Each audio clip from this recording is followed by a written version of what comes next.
We don't need you anymore. Get out, you work from home freeloader. With those cutting words from my sister, even my parents joined in, echoing the sentiment. Get out, I'm tired of feeling like a nuisance in my own family, I muttered defiantly to myself. And so, my revenge plot took shape. My name is Kathy, a 33-year-old single woman working as a freelance web designer.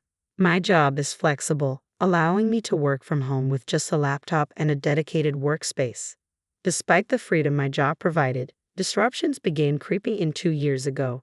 My parents. One day, while I was deep in work at home, they paid an unexpected visit. Upon entering, they surveyed the room and started discussing. Mom, this house is quite spacious. It seems like we could live here too. You're right. There's even a spare room. Besides, it's a waste for Kathy to live alone in such a nice house. Yes, let's plan to move in this weekend. Ignoring my presence, my parents forged ahead with their plans. Mom, this house is quite spacious. It seems like we could live here too, my father remarked, scanning the room. Interrupting their assumption, I asserted firmly, wait a minute, I have no intention of living with you guys.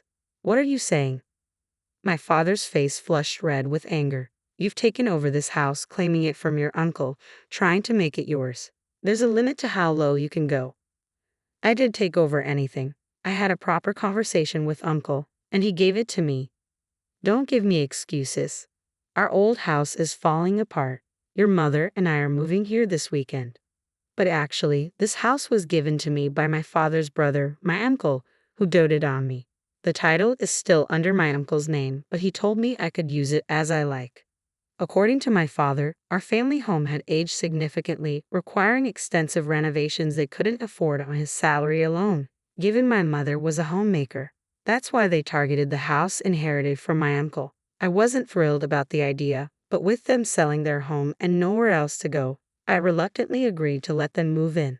However, the moment they settled in, the sarcastic comments began. Hey Kathy, you're already over 30, aren't you? Don't you have any plans to settle down?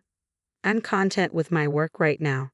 If you keep pushing, you might just scare away any potential suitors. Why don't you take a leaf out of your sister's book? Speaking of her marriage isn't exactly smooth sailing, is it? Anyway, I'm good as I am.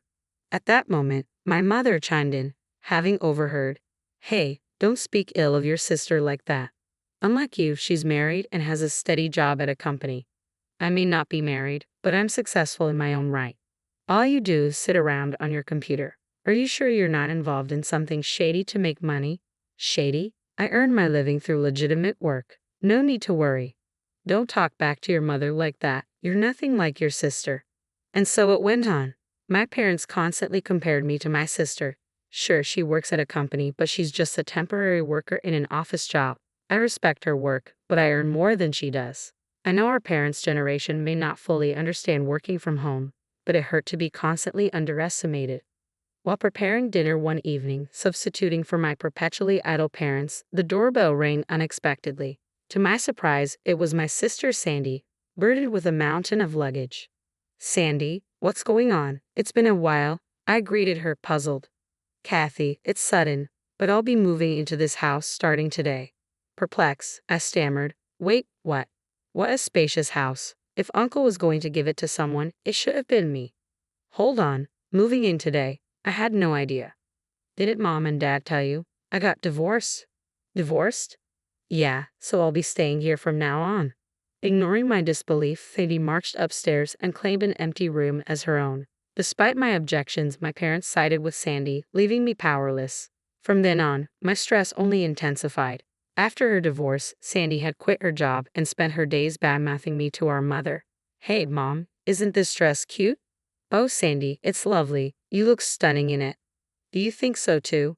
It's definitely not something Kathy would wear, right? Well, Kathy has her own style. She's more into practical things. That's why she prefers working from home. Mom, you shouldn't say things like that.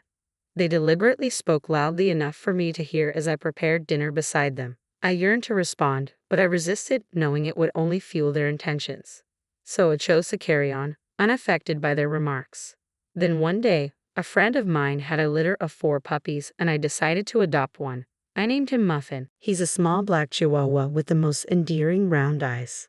Whenever he looks at me, his tail wags so enthusiastically it seems like it might fall off. Owning a Chihuahua had been a childhood dream of mine. Working from home could be isolating at times, and I felt Muffin would bring much needed companionship. From now on, your name is Muffin, all right? Woof. I didn't consult my family much when I decided to adopt Muffin. After all, it's my house and I'm the one responsible for all his expenses. So, I didn't see why they should have any complaints. When I brought Muffin home, as expected, my parents and Sandy started to complain. Hey, we didn't agree to you getting a dog. Yeah, dogs smell, don't they? I can't stand the odor. Kathy, how could you bring a dog home without consulting us? We didn't approve of this. As they voiced their complaints, I calmly responded. Firstly, I didn't find him on the street. A friend gave him to me. Besides, I'm covering all of Muffin's expenses, so shouldn't be any issue. What I keep in my house is my business. If you have a problem with it, you're free to leave. Initially, they protested vehemently, their faces red with anger. But within hours, they were captivated by Muffin's charm and began doting on him. Aren't you just the cutest? Are you mommy's boy? Daddy's little buddy? Or maybe Sis's little shadow? Come here, sweetie. Wait a minute, what happened to their anger just a moment ago? Was it all a dream? My entire family was completely taken with Muffin. Since then, they have been constantly doting on Muffin. Thanks to this, their animosity towards me had diminished and I could enjoy relatively peaceful days. However, one day, an incident shattered this tranquility. While I was out running an errand, my sister Sandy called me urgently. Hey, come back home right now. Surprised by her sudden demand, I asked, what happened? She exploded in frustration, yelling, it's not what happened. Muffin just did his business on my clothes. What if they smell? Just wash them quickly, and they'll be fine.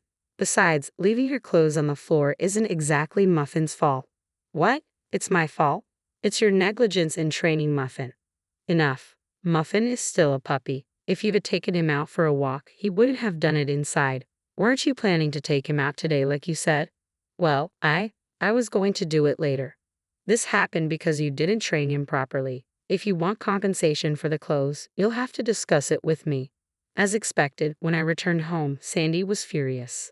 My parents had been briefed, and they stood with Sandy, glaring at me. Sandy tossed the soiled clothes at me and erupted in frustration once more. I'll be deducting the cleaning costs from your allowance, all right. Why should I pay? It happened because you didn't take him out and left your clothes lying around. Enough. Stop arguing back. This mess is all because you brought this dog home. What are you going to do about it? Calling him a stupid dog? You were so fond of him before. Isn't it harsh to say that just because he had an accident? It's your fault for not training him properly. Take responsibility. Why can't my family think beyond their own convenience? Shocked by my sister's selfishness, my parents interjected, Kathy, shouldn't you apologize to Sandy first? That's right, this all happened because of that dog you brought home. Can't we just let it go? Puppies are like babies, they make mistakes sometimes. Pathetic. This mess is entirely the dog's fault. Kathy, maybe it's good you haven't married. If you were a mother, would you even raise a decent child? What? How can you say that? If you'd have taken him out regularly and kept your clothes off the floor, none of this would have happened. With a raised eyebrow, my sister finally snapped, pointing at me and declaring, I've had enough. I don't need you or this stupid dog. Get out of this house. What? Are you serious? Get out? You're calling me a freeloader when I'm the one paying for this household's expenses. Stunned by my sister's audacity, even my parents joined in, saying, Yes, Kathy, leave. Your presence here only brings negativity. You're a jinx. All three of them kept repeating get out to my face. In that moment, my anger boiled over. That's it. I've had enough. If this is how it's going to be, fine. Fueled by a desire for revenge against my family, I packed my things and left the house with Muffin. My sister's words only added fuel to the fire. This is all your fault. If you had just listened to me, none of this would have happened. They still don't seem to grasp their own actions. Despite the storm awaiting them, well, I'll let them figure it out. Enjoy yourselves in that house. With a suppressed grin, I left the house with Muffin. A few days later, as expected, my sister called me in a panic. Kathy, help. What's going on with the house? We've been told we have to move out by the end of this month. So what's the issue? What do you mean? What's the issue? Why do we have to leave? I decided to sell the house. What? At my statement, Sandy seemed to freeze. Her voice trembled as she managed to ask, What? What does that mean? You've decided to sell it. You can't do that. But I can. The house has been legally mine for a month now. What? You mean you officially received it from Uncle? The title is in your name? Sandy was clearly shocked. I hadn't informed anyone about this. You're joking, right? Even if Uncle transferred the title to you, you can't just sell it like this. I had the same concerns, but right after you told me to leave, I confirmed with Uncle. He said the house is yours now, Kathy. Do what you want. You should get away from that family as soon as possible. What? No way. Whether they had been eavesdropping on my conversation with Sandy or not, my parents began to protest loudly. Hey, Kathy, stop this. We have nowhere else to go. If we leave the house... That's right, it's unthinkable to treat your own family like this. Show some respect to your parents if you're a decent daughter. Respect? I replied, my voice quiet but firm. What respect have you shown me compared to Sandy? Who do you think has been supporting your lives for the past few years? Now that you have nowhere to go, I reluctantly allowed you all to live with me. My parents were left speechless by my unusually strong tone. Without waiting for their reply, I continued, Who treated me and Muffin like nuisances and kicked us out? It was you, wasn't it? Trying to find happiness by driving out the original resident is shameless. You all deserve nothing less than hell.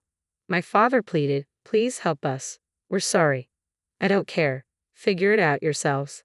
With that, I hung up the phone with a decisive click.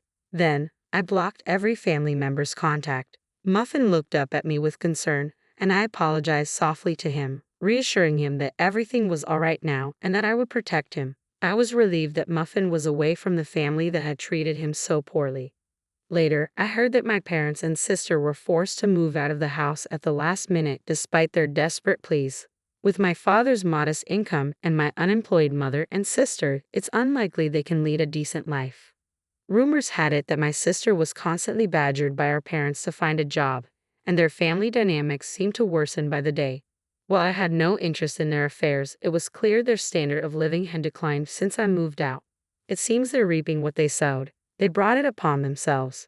Meanwhile, I found contentment in my new pet-friendly apartment, spending my days happily with my beloved dog. I worked on my own schedule without anyone to question it.